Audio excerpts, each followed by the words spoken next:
Hi అండి, welcome to our channel. చూస్తేనే అర్థమైపోతుంది కదా ఈరోజు రెసిపీ ఏంటో. టేస్టీగా నిమ్మకాయతో సేమియా పులిహార పొడి పొడిగా ఎలా చేసుకోవాలో ఈరోజు నేను మీకు ఈ వీడియోలో చూపిస్తాను. నేను చూపించే విధంగా చేస్తే సేమియా ఒకదానికొకటి అంటుకోకుండా పొడి పొడిగా పులిహార చాలా టేస్టీగా వస్తుంది. ఈ సేమియా పులిహారను ఎలా ప్రిపేర్ చేసుకోవాలో చూసేద్దాం. ఒక ప్యాన్లో 2-3 స్పూన్ల నూనె కానీ నెయ్యి కానీ వేసుకొని అది వేడెక్కిన తర్వాత సేమియా వేసుకొని మంట సిమ్లో ఉంచి ఒక 5 మినిట్స్ బాగా ఫ్రై చేసుకోవాలి. సేమియా ఎర్రగా ఫ్రై అవ్వాలి.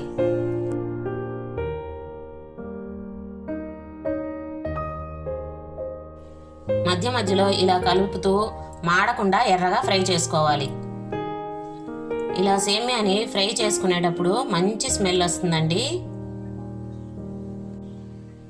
నా ఛానల్ని మీరు ఫస్ట్ టైం చూస్తున్నట్లయితే ప్లీజ్ సబ్స్క్రైబ్ చేసుకొని పక్కనే ఉండే బెల్ ఐకాన్ని ప్రెస్ చేసి ఆల్ అనే ఆప్షన్ని క్లిక్ చేయండి.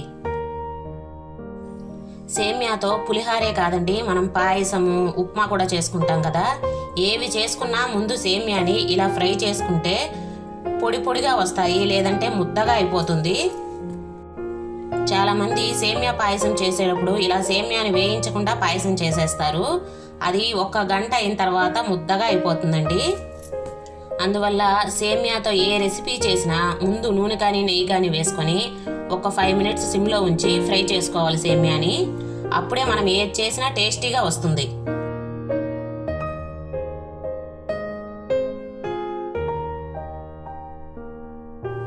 చూడండి, సేమియాని ఇలా ఫ్రై చేసుకోవాలి. ఇవి బాగా ఫ్రై అయిపోయాయి, కలర్ కూడా చేంజ్ అయ్యాయి చూడండి. సేమియా పులిహోర కోసం 1 గ్లాసు సేమియాకి 1 గ్లాస్ వాటర్ సరిపోతుందండి. ఇప్పుడు నేను 2 గ్లాసులు చేస్తున్నాను కాబట్టి 2 గ్లాసుల వాటర్ని పక్కన వేరే గిన్నెలో కాగబెట్టుకోవాలి. ఇవి బాగా మరిగిన తర్వాత ముందుగా వేయించి పెట్టుకున్న సేమియాలో వేసేసి హై ఫ్లేమ్లో ఒక 5 మినిట్స్ ఉడికించాలి.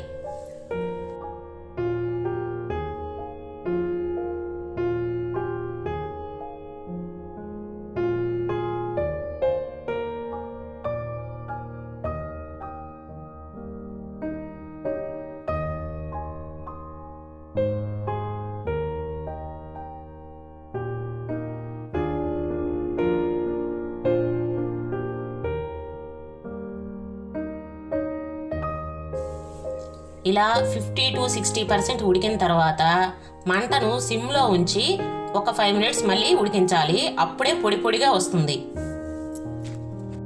ఇలా ఉడికిన సేమ్యాని బాగా చల్లారనివ్వాలి. ఇది చల్లారేలోపు దీనిలోకి పోపును ప్రిపేర్ చేసుకుందామండి. ఒక 2-3 స్పూన్ల నెయ్యిని బాగా వేడి చేసి దీనిలో పోపు దినుసులు, కరివేపాకు, సన్నగా కట్ చేసుకున్న పచ్చిమిర్చి, జీడిపప్పు, వేరుశెనగపప్పు వేసి బాగా ఫ్రై చేసుకోవాలి.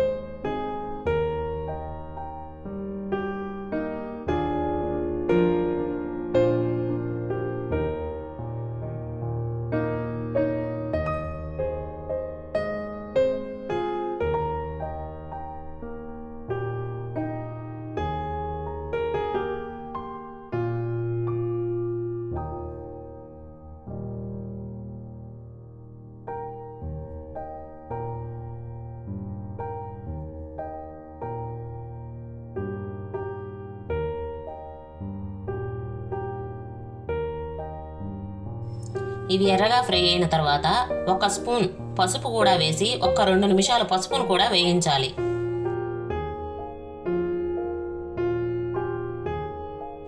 ఇలా అన్నింటినీ వేయించుకున్న తర్వాత చల్లారిన సేమియాలో వేసి కలుపుకోవాలి.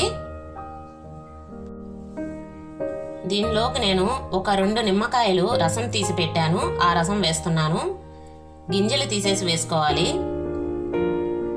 ఇప్పుడు రుచికి సరిపడా సాల్ట్ కూడా వేసుకొని అన్నీ సేమియాకు పట్టేటట్టు బాగా కలుపుకోవాలి. పసుపును చాలామంది సేమియా ఉడికేటప్పుడు వేస్తారండి, ఆ టేస్ట్ వేరేగా ఉంటుంది. మనం నెయ్యిలో వేయించుకొని వేసుకుంటే టేస్ట్ చాలా బాగుంటుంది. నేను దంపుడు పసుపు వాడుతున్నానండి, అందుకే నా పులిహార కొద్దిగా కలర్ తక్కువ ఉంటుంది. చూడండి, పొడి పొడిగా సేమియా పులిహార రెడీ అయిపోయింది. ఫైనల్గా సన్నగా కట్ చేసుకున్న కొత్తిమీర తరుగును కూడా వేసుకోవాలి. నా వీడియో కనుక మీకు నచ్చినట్లయితే లైక్ చేయండి, షేర్ చేయండి, సబ్స్క్రైబ్ చేసుకోండి. Thank you.